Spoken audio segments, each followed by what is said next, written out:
Hello friends, and welcome back for your last story of the week for Dr. Seuss week, and this one is called Oh Say, Can You Say? Wait, it's a little bit different to what I was thinking. Can you say? Oh Say, Can You Say? I hope it's really interesting. Let's see. Oh Say, Can You Say? Said a book-reading parrot named Hooey, the words in this book are all phooey. When you say them, your lips will make slips and backflips, and your tongue may end up in St. Louis. Hooray! This is going to be so fun. Okay. Do you like fresh fish? It's just fine at Finneys Diner. Finney also has some fresher fish that's fresher and much finer, but his best fish is his freshest fish, and Finney says with pride, the finest fish at Finney's is my freshest fish, French fried. It's a tongue twister. Fresh, fresher, freshest. So, don't order the fresh or the fresher fish. At Finney's, if you're wise, you'll say, fetch me the finest French fried, freshest fish that Finney fries. I got through. Oh my gosh, it's crazy. It's a tongue twister. It is. Din's Shin. We have a dinosaur named Din. Din's thin. Din doesn't have much skin, and the bones fall out of his left front shin. Then we have to call in Pinner Blinn, who comes with his handy shin pin bin, and with a thin Blinn shin bone pin, Blinn pins Din's shin bones right back in. My gosh. How can you pin a bone? Oh my gosh, that looks cheeky. Bed spreaders spread, spreads on beds. Bed spreaders spread butters on breads. And that bed spreader better watch out how he's spreading, or that bread spreader's sure going to butter his bedding. Wait, so, okay. Bed spreaders and bread spreaders. Bed spreaders spread, spreads on beds. Bread spreaders spread butters on breads. Crazy. Okay. Ape cakes, grape cakes. As he gobbled the cakes on his plate, the greedy ape said as he ate, the greener green grapes are, the keener keen apes are, to gobble green grape cakes, they're great. Are you having trouble in saying these stuff? It's really quite easy for me. I just look in my mirror and see what I say, and then I say just what I see. Okay, that was weird. Actually, he has a point. If you are trying to just say what you think, it's easier, right? If you think of it like a story and don't try to think too much of the crazy words, right? Now let's talk about money. You should leave your grox home when you travel by air. If you take him along, they charge double the fare. And your grox must be packed and locked up in a grox box, which costs much, much more than a little old fox box. So it's heaps a lot cheaper to fly with your foxes than waste all that money on boxes for groxes. And what do you think costs more, a simple thimble or a single shingle? A simple thimble could cost less than a single shingle would, I guess. So I think that the single shingle should cost more than the simple thimble would. They should both be kind of cheap, don't you think? Oh, I love ships. I love ships. Look at that beautiful ship. If you like to eat potato chips and chew pork chops on clipper chips, on clipper ships, I suggest that you chew a few chips and a chop at Skipper Zip's Clipper Chip Chops shop. And if your tongue is getting queasy, don't give up. The next one's easy. There are so many things that you really should know, and that's why I'm bothering telling you so. You should know the first names of the Fudnuddler brothers, who like to pile each on the heads of the others. If you start at the top, there are Bipper and Bud, and Skipper and Jipper and Geoffrey and Judd, Horatio, Horace, and Hendrix and Hud. And then come Dinwoody and Dinty and Dud.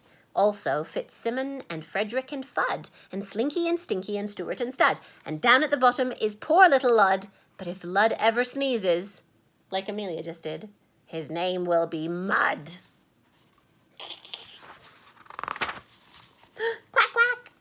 We have 2 ducks, one blue, one black, and when our blue duck goes quack, quack, our black duck quickly quack, quacks back.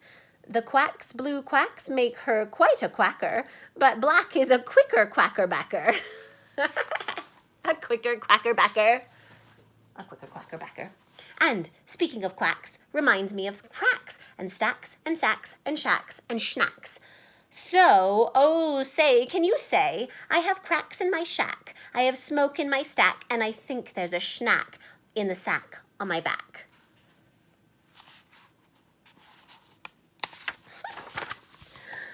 Upon an island hard to reach, the east beast sits upon his beach. Upon the west beach sits the west beast.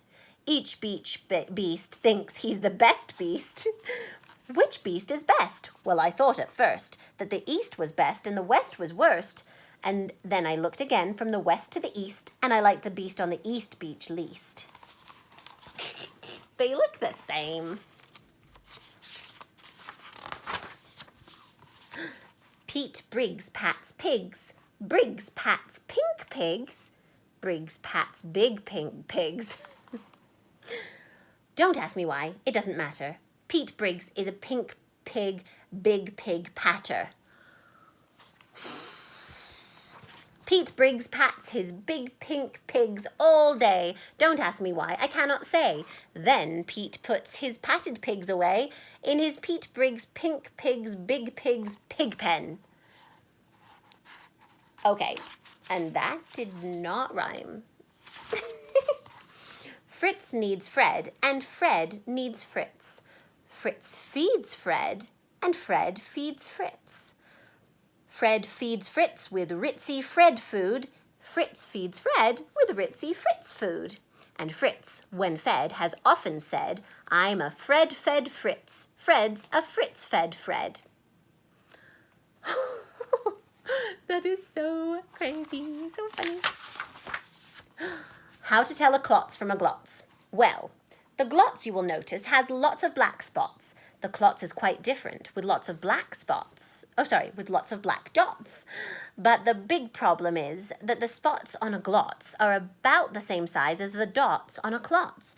So you first have to spot who the one with the dots is, and then it's easy to tell who the klotz or the glotz is.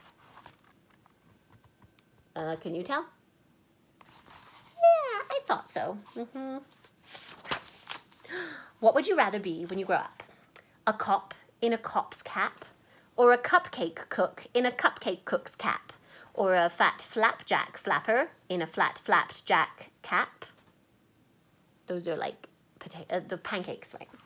Or if you think you don't like cops' caps, flapjack flappers, or cupcake cooks' caps, maybe you're one of those choosy chaps who likes cookie captain's caps, perhaps. I do. I like that hat a lot more. That's the one I want. Me. Yep. More about Blinn. I love the violin. Well, when Blinn comes home tired from his work pinning shins, the happiest hour of old Blinn's day begins. Mr. Blinn is the father of musical twins who, tucking twin instruments under twin chins, lull their daddy to sleep with twin Blinn violins. Ah, so lovely. And, oh say, can you say, far away in Berlin, a musical urchin named Gretchen von Schwinn, or Schwinn, actually you should say, has a blue-footed, true-footed, trick-fingered, slick-fingered, six-fingered, six-stringed tin Schwinn mandolin.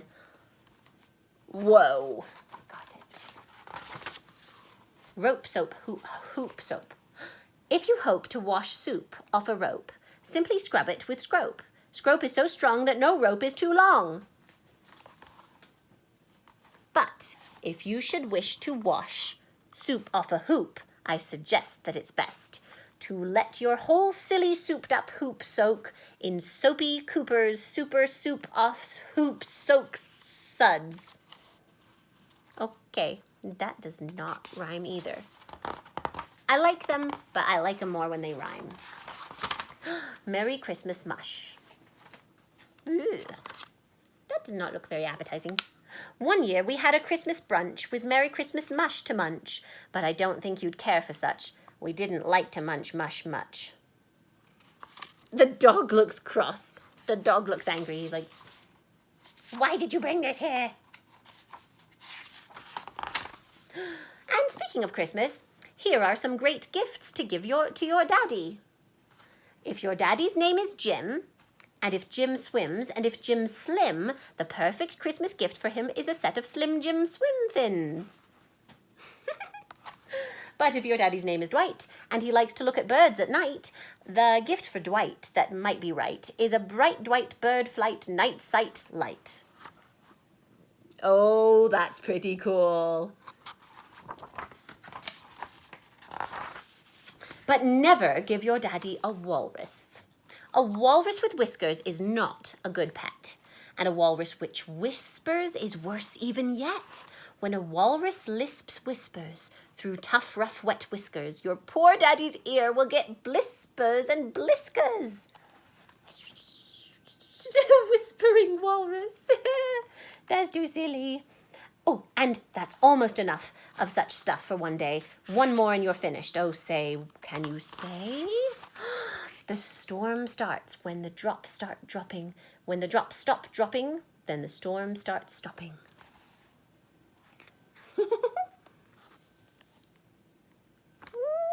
What a funny little ending to our Dr. Seuss week. And I hope you had fun. And I hope you like some of these stories. Maybe you can find them yourself and practice some of these fun tongue twisters. Do you know what my favorite tongue twister is? It goes like this. A skunk sat on a stump. The stump thought the skunk stunk. And the skunk thought the stump stunk. There are lots of other ones you might like you can just say unique New York and keep saying it as quickly as you can. Unique New York, unique New York, unique New York, unique New York, unique New York. And you can go really fast and it's really hard to do.